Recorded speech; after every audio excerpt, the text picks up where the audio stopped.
Hello बच्चों, आज अपना टॉपिक है कॉम्बिनेशन ऑफ कैपेसिटर्स। ओके, देखिए जो कैपेसिटर का कॉम्बिनेशन है ये दो तरीके से हो सकता है। The first is series combination. Okay, अब सीरीज कॉम्बिनेशन में क्या होता है, इसमें बेटा कैपेसिटर की एक प्लेट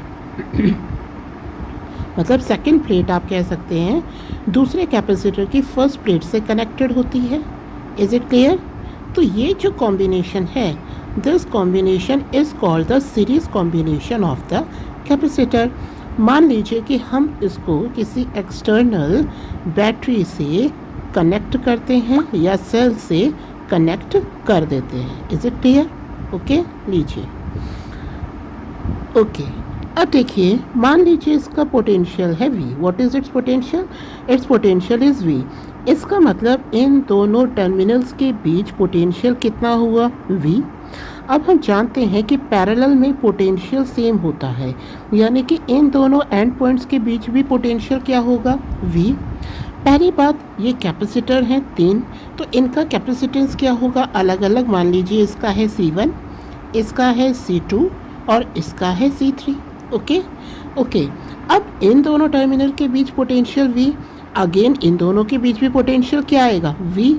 तो इसका मतलब ये हुआ कि इंडिविजुअल कैपेसिटर के बीच पोटेंशियल अलग अलग है। मान लीजिए इसके कॉरस्पॉन्डिंग है V1, इसके कॉरस्पॉन्डिंग है V2 और इसके कॉरस्पॉन्डिंग है V3, है ना? ओके, सो इन तीनों का जो सम होगा बेटा, ये किसके इक्विवेलेंट होगा? इन तीनों का सम इक्विवेलेंट होगा V के, यानी कि V इज इक्वल टू क्या हो गया? V1 plus V2 plus V3। Is it clear? अच्छा, अब देखिए, आप जानते हैं कि सीरीज में करंट सेम रहती है। ओके, तो इसका मतलब सीरीज में चार्ज भी सेम हो गया। तो अगर ये प्लेट प्लस Q है तो इस पर माइनस Q, इधर प्लस Q, इधर minus Q। It means Q charge store हो रहा है, तो इन सब पर इंडिविजुअल चार्जेस कितने हो गए? Q। Is it clear? अब हमने पढ़ रखा है ये relation, and that is Q is equal to CV। Now use this relation here. What we get? पहले तो ये देखिए कि चार्ज तीनों के लिए सेम है। तो अब जो फर्स्ट कैपेसिटर है इसके लिए चार्ज क्या हो गया? Q is equal to C1 V1। दूसरे कैपेसिटर के लिए C2 V2 और इसी तरीके से तीसरे कैपेसिटर के लिए C3 V3। यहाँ से हम क्या करते हैं, यहाँ से V1 V2 की वैल्यू निकाल के इस इक्वेशन में पुट कर देते हैं। Okay, so what is V1?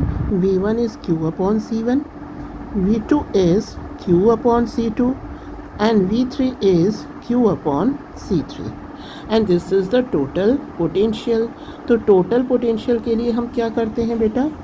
Total potential के लिए बच्चों हम क्या करते हैं, हम ये कह देते हैं कि यहाँ पर जो V है that is equivalent to Q upon C equivalent capacitance या इफेक्टिव कैपेसिटेंस। तो अब हमने ये वैल्यू यहाँ रखी थी। Is it clear? तो अगर यहाँ पे अब इस वैल्यू को रखते हैं, V की जगह क्या रखेंगे?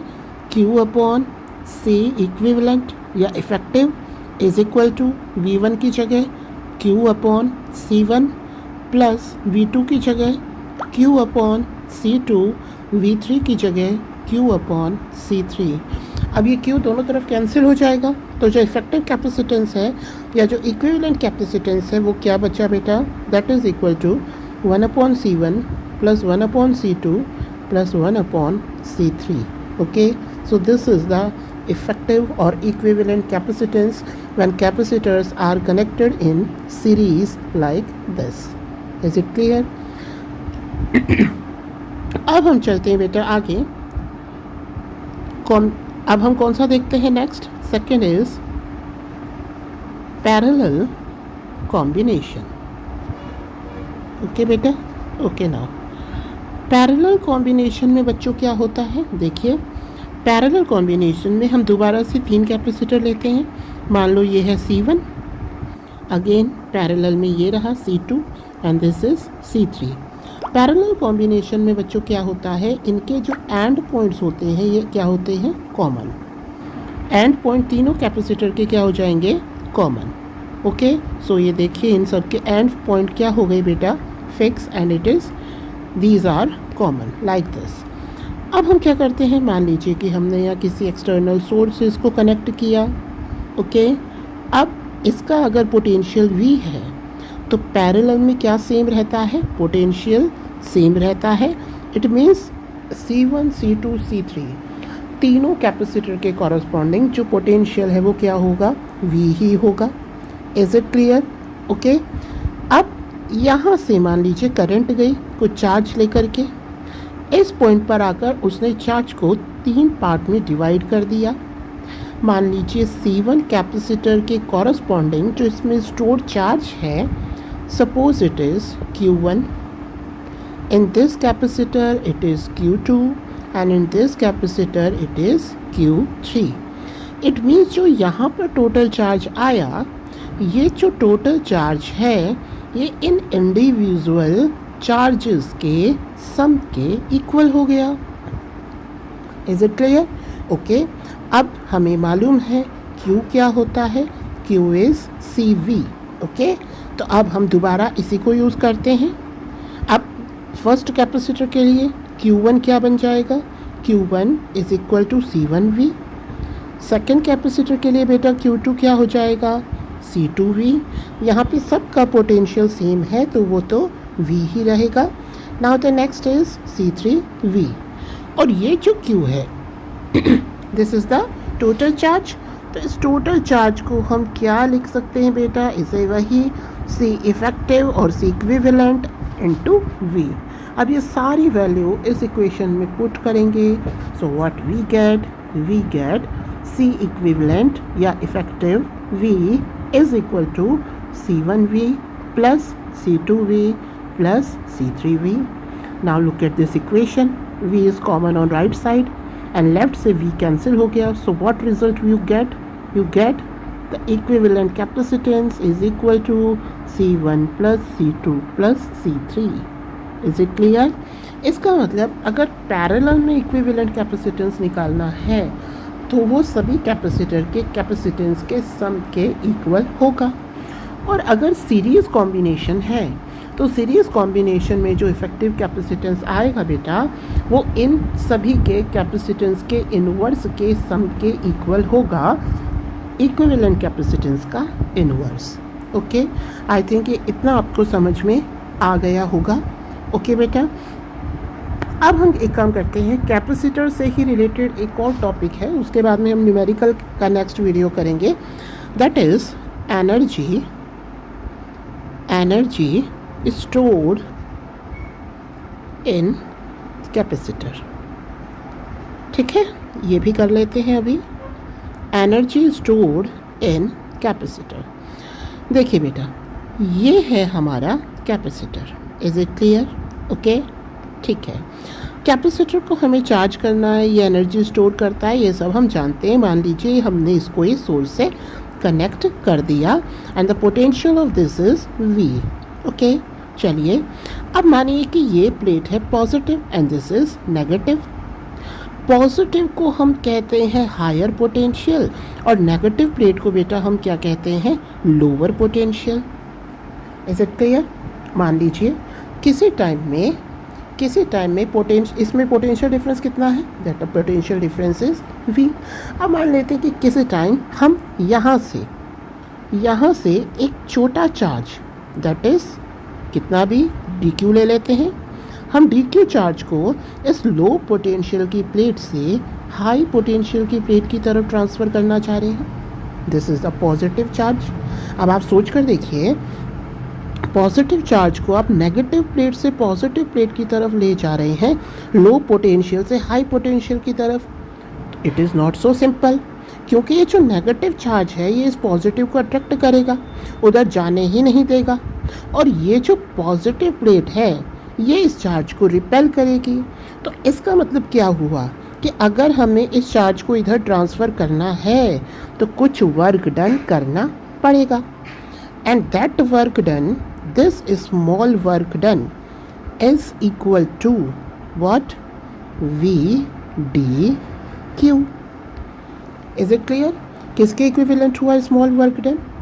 स्मॉल वर्क डन इक्वल हुआ वी डी क्यू के. अब ये एक्सप्रेशन कहाँ से आया? ये हम पढ़ चुके हैं the potential and potential energy. वहाँ पर हम कहते हैं the work done in bringing any charge from infinity to any point in any electric field region is called, तो वो जो वर्क डन होता है is called its potential energy. And work done per unit charge is called potential of that point. ये हम पहले ही पढ़ चुके हैं in second chapter, in the starting of the second chapter, what is the potential. तो इस हिसाब से क्योंकि हम डी क्यू चार्ज ले गए, तो अब इसको देखिए, W upon Q is V, तो D W upon D Q क्या हो जाएगा? D W is V D Q. Okay बेटा, चलिए अब हमें क्या करना है? ये तो हम स्मॉल चार्ज ले गए, मान लीजिए कि हमें पूरा चार्ज ले जाना है धीरे धीरे. तो जो टोटल वर्क डन हुआ वो क्या हो गया इसका? Integral. So integral of D W is equal to integral of v dq. Integral और डिफरेंशियल कैंसिल हो जाएंगे, तो यहाँ केवल क्या बचा? w. ज़ीरो से लेकर मैक्सिमम चार्ज q तक चार्ज ले जाएं तो वर्क डन क्या होगा? अब यहाँ पे हम क्या करें? इंटीग्रल तो है बेटा q में, यहाँ पे क्या है? v. Is it clear? तो हमें पता है कि q क्या होता है? Q is equal to C V. तो यहाँ से V को हम लिख देते हैं, स्मॉल q लिख देंगे Q अपॉन C. तो वैल्यू रखें जरा यहाँ, तो 0 to Q, this is Q upon C d Q. Okay बेटा, अब C तो कांस्टेंट है, हमें Q का इंटीग्रल करना है क्योंकि इंटीग्रल Q के रेस्पेक्ट में है. तो वैल्यू क्या आ गई?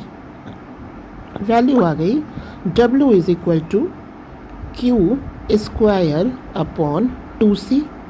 लिमिट लगानी थी 0 to Q. So work done is equal to Q square upon 2C. ये ही वर्क डन किसके इक्वल होता है? एनर्जी के. सो दिस एक्सप्रेशन विच क्या रिप्रेजेंट कर रहा है एक्सप्रेशन?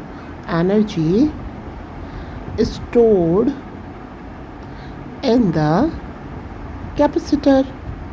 ये इसी को रिप्रेजेंट कर रहा है बेटा.